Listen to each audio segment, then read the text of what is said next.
Assalamualaikum warahmatullahi wabarakatuh.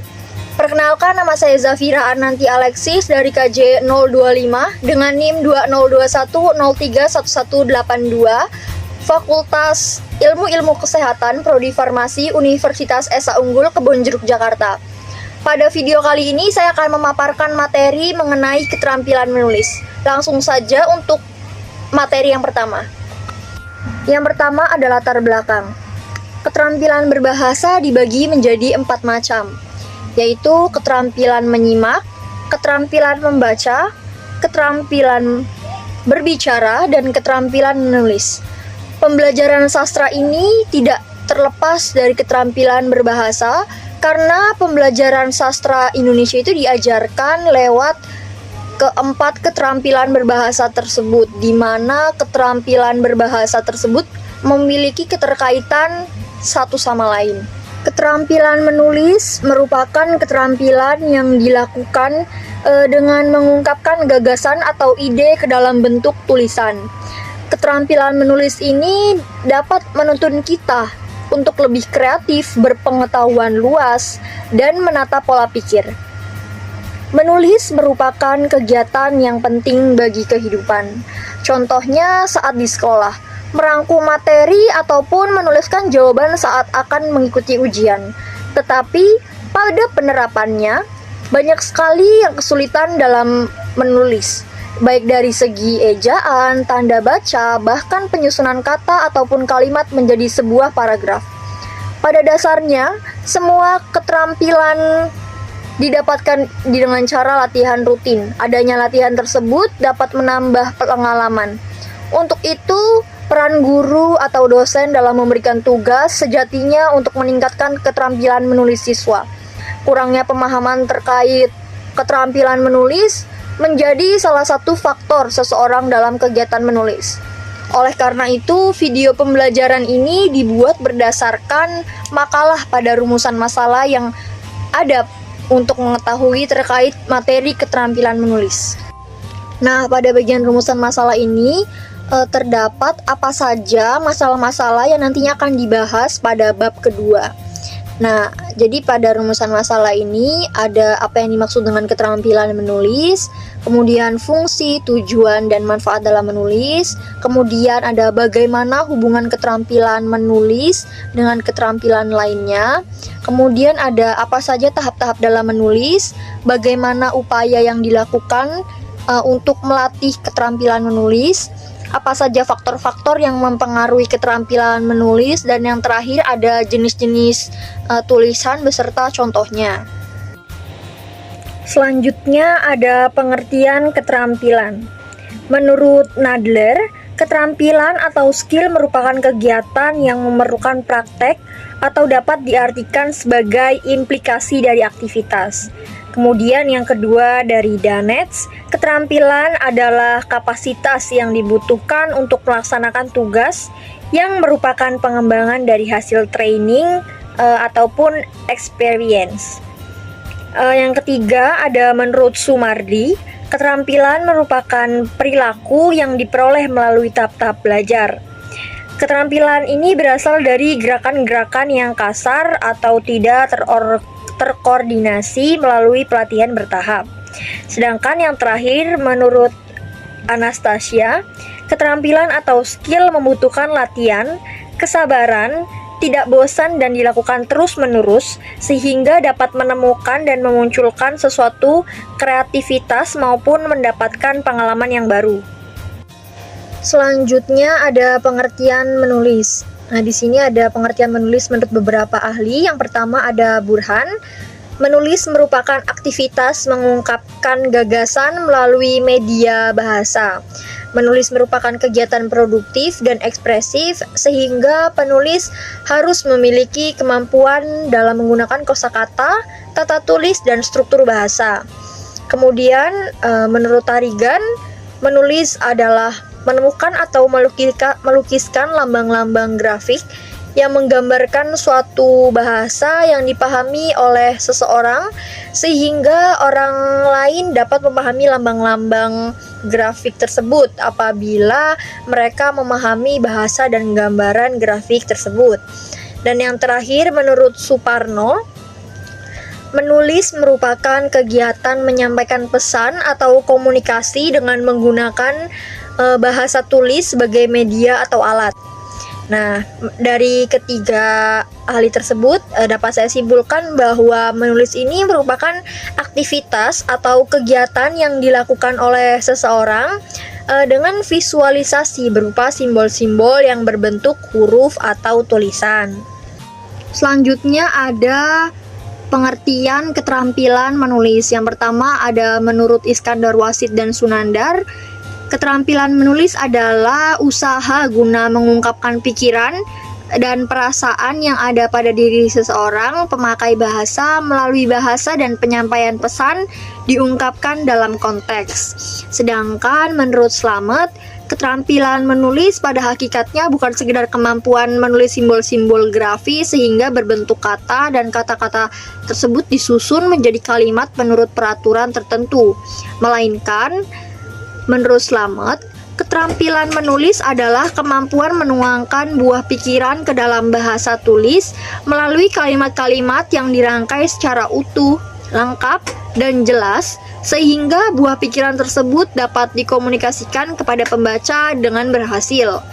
Dapat saya simpulkan bahwa keterampilan menulis adalah kemampuan seseorang dalam menuangkan ide atau gagasan pikiran ke dalam bentuk tulisan yang digunakan sebagai alat komunikasi tidak langsung yang berupa pesan dari penulis. Untuk materi selanjutnya ada fungsi menulis berdasarkan kegunaannya. Yang pertama ada melukiskan. Apa sih yang dimaksud dengan melukiskan tersebut? Maksud menuliskan di sini ini penulis dapat menggambarkan atau menjelaskan suatu keadaan sehingga pembaca dapat membayangkan secara jelas apa yang digambarkan atau apa yang dideskripsikan penulisnya. Kemudian yang kedua ada memberi petunjuk. Maksud dari memberi petunjuk ini, penulis mampu memberikan petunjuk tentang tata cara melaksanakan atau membuat sesuatu. Kemudian yang ketiga ada mengorespondensi. Mengorespondensi ini adalah penulis mampu melakukan komunikasi melalui surat menyurat dengan orang lain.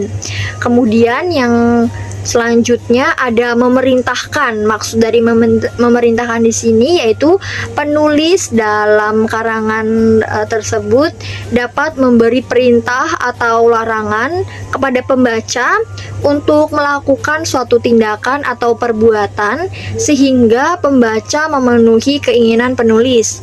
Dan yang terakhir ada mengingat. Maksud dari mengingat, penulis ini mencatat suatu peristiwa dengan tujuan mengingat peristiwa-peristiwa yang penting agar tidak lupa atau istilahnya agar ingat terus seperti itu. Selain itu, peran menulis juga dapat ditinjau dari sudut pandang perannya. Yang pertama ada fungsi penataan. Fungsi penataan ini yaitu proses penataan terhadap gagasan, pikiran, pendapat, dan imajinasi. Yang kemudian ada fungsi pengawetan. Fungsi ini berfungsi untuk mengawetkan pengutaraan pokok ide pikiran yang berwujud dokumentasi tertulis. Kemudian ada penyampaian. Penyampaian ini berfungsi untuk mengawetkan gagasan, pikiran, imajinasi yang sudah ditata. Kemudian yang terakhir ada fungsi penciptaan. Fungsi penciptaan ini berfungsi menciptakan sesuatu yang demikian. Kemudian selanjutnya ada tujuan menulis. Tujuan menulis ini dibagi menjadi 6. Yang pertama ada tujuan penguasaan. Tujuan penguasaan ini dimaksudkan bahwa penulis itu memiliki tujuan untuk apa dia menulis.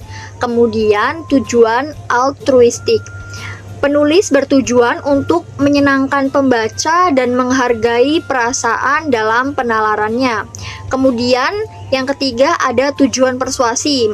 Tujuan persuasi ini adalah gagasan yang dikemukakan oleh penulis harus dapat diakui kebenarannya sehingga pembaca merasa yakin atau percaya terhadap kebenaran tersebut. Kemudian yang keempat ada tujuan informasi atau tujuan penerangan. Jadi maksud di sini adalah menulis ini bertujuan untuk memberikan informasi atau keterangan kepada pembaca. Yang selanjutnya ada tujuan pernyataan diri. Menulis ini bertujuan untuk memperkenalkan diri atau menyatakan diri sebagai sang pengarang kepada pembaca atau istilahnya penciptanya. Kemudian yang terakhir adalah tujuan kreatif. Tujuan kreatif ini berhubungan erat dengan tujuan pernyataan diri, tetapi keinginan kreatif di sini melebihi pernyataan diri dan bertujuan mencapai nilai-nilai artistik atau nilai-nilai kesenian. Secara garis besar, tujuan menulis ini adalah mengekspresikan perasaan, memberi informasi, mempengaruhi pembaca, dan memberi hiburan dalam satu tulisan sehingga tidak menutup kemungkinan bahwa penulis ini memiliki lebih dari satu tujuan. Misalnya saja seorang penulis ingin memberikan informasi sehingga atau sekaligus ingin mempengaruhi pembaca. Materi selanjutnya yaitu ada hubungan menulis dengan membaca. Jadi menulis ini merupakan kegiatan melukiskan lambang-lambang grafis yang menggambarkan suatu bahasa yang suatu bahasa itu dapat dipahami oleh seseorang sehingga orang lain dapat membaca lambang-lambang grafis tersebut. Seseorang akan mampu menulis setelah membaca karya ilmiah orang lain atau secara tidak langsung akan membaca karangannya sendiri. Ketika seseorang membaca karangan orang lain, ia akan berperan pula dalam menulis. Ia akan menemukan topik, tujuan, gagasan, serta menyusun karangan yang telah dibacanya. Jadi dapat disimpulkan bahwa hubungan keterampilan membaca dan keterampilan menulis ini, jadi semakin banyak buku atau referensi lain yang dibaca, maka menambah wawasan apa saja yang akan ditulis. Tentunya kegiatan membaca harus terus dilakukan agar penulis mendapatkan pemahaman. Untuk itu keterampilan menulis ini perlu dilakukan atau dilatih setiap harinya. Selanjutnya ada hubungan menulis dengan menyimak. Dalam menulis, penulis membutuhkan ide, inspirasi, ataupun informasi untuk tulisannya. Ketiga hal tersebut dapat diperoleh dari berbagai sumber, contohnya sumber tercetak dan sumber tak tercetak. Sumber tercetak itu contohnya seperti koran atau majalah, dan sumber tak tercetak contohnya seperti radio atau televisi. Kemudian ada hubungan menyimak dan menulis ini tidak dapat dipisahkan. Dengan menyimak apa yang telah didengarkan, maka penulis dapat menuliskan apa yang telah didengar tersebut. Dengan kata lain, penulis ini mendapatkan inspirasi. Menyimak sangatlah penting karena semakin penulis paham apa yang telah ia dengarkan, semakin banyak pula tulisan atau ide yang dia dapatkan. Kemudian ada hubungan menulis dengan berbicara. Menulis sebagai ragam tulis dan berbicara sebagai ragam tulisan memiliki keterkaitan satu sama lain. Menulis dan berbicara merupakan aktivitas keterampilan yang bersifat aktif produktif. Artinya, penulis dan berbicara ini sebagai penyampai dan pengirim pesan.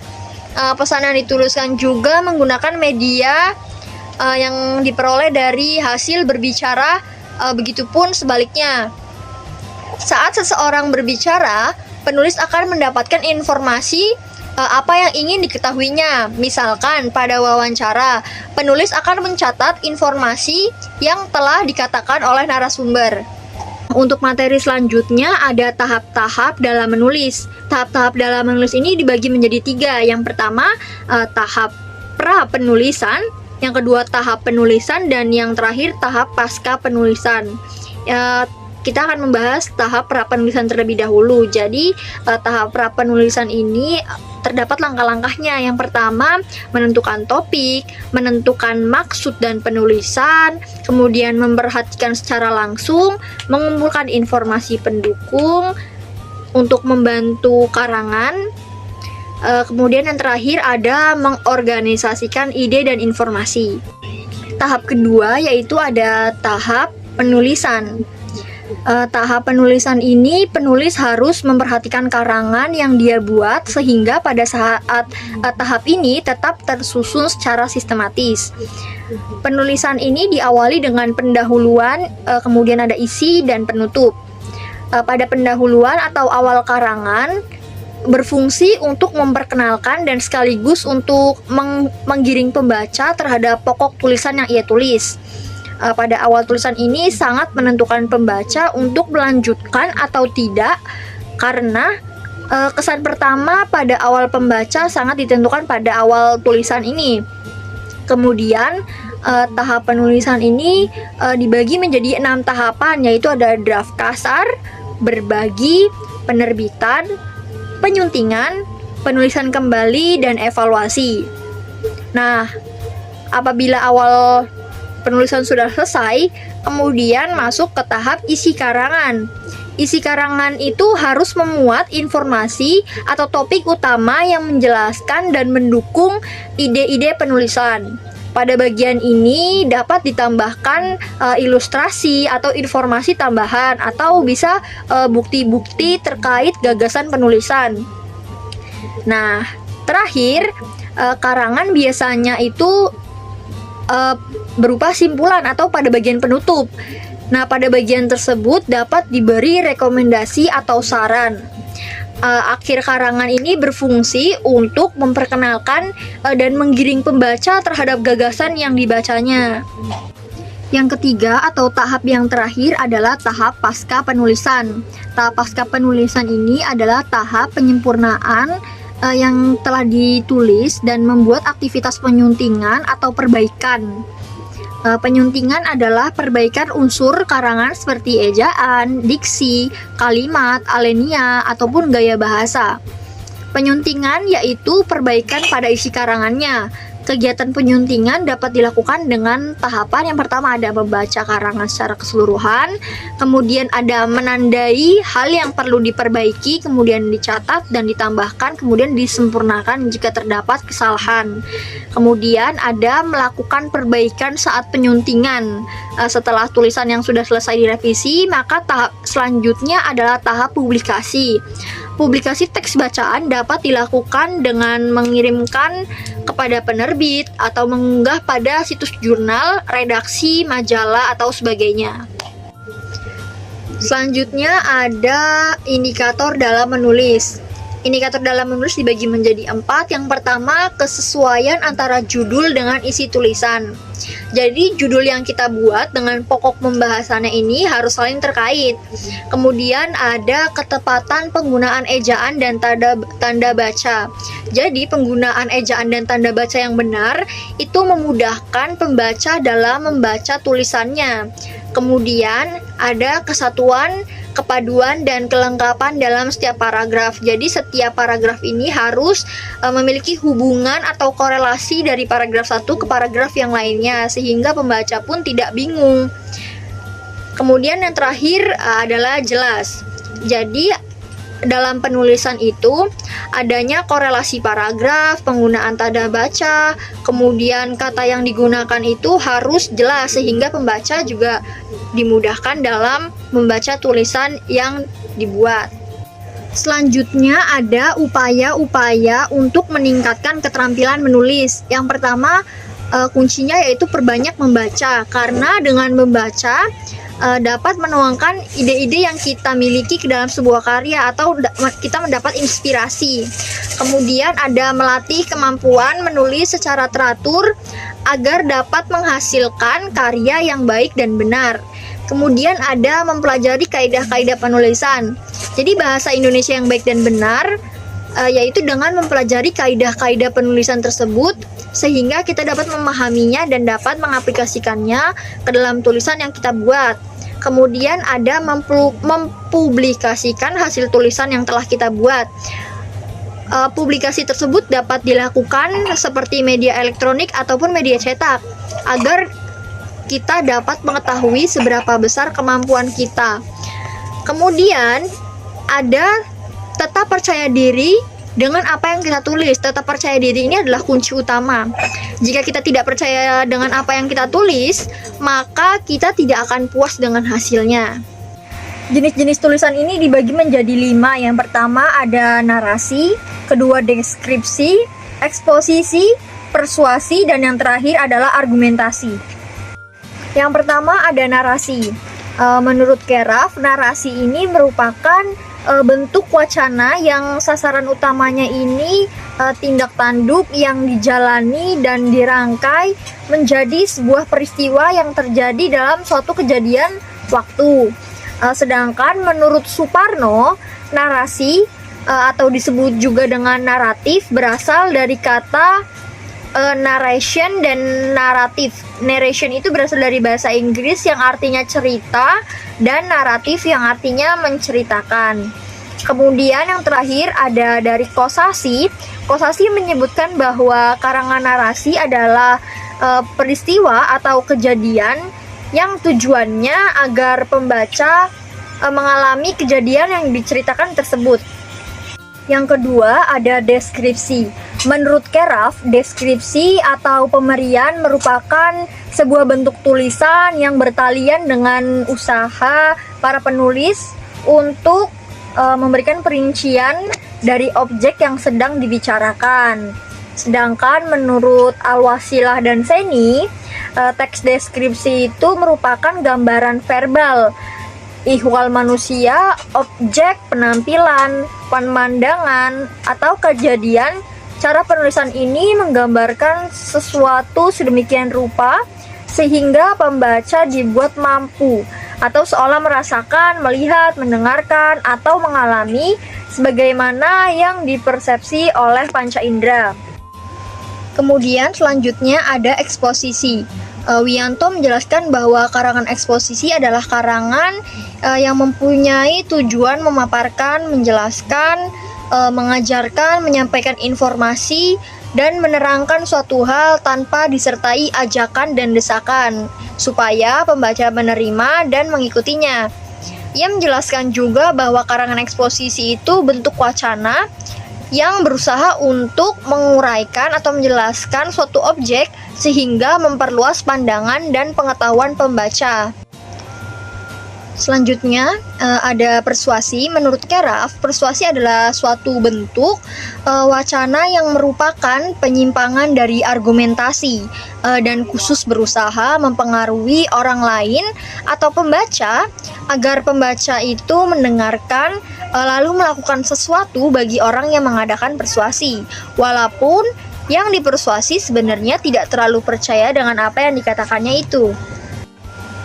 Yang terakhir adalah argumentasi. Menurut Dalman, argumentasi ini merupakan jenis karangan yang membuat pembaca merasa percaya dan sependapat dengan penulis. Oleh karena itu, wacana ini bersifat meyakinkan pembaca agar yang ditulis oleh penulis ini benar adanya. Sekian pemaparan materi dari saya mengenai keterampilan menulis. Kurang lebihnya saya mohon maaf. Wassalamualaikum warahmatullahi wabarakatuh.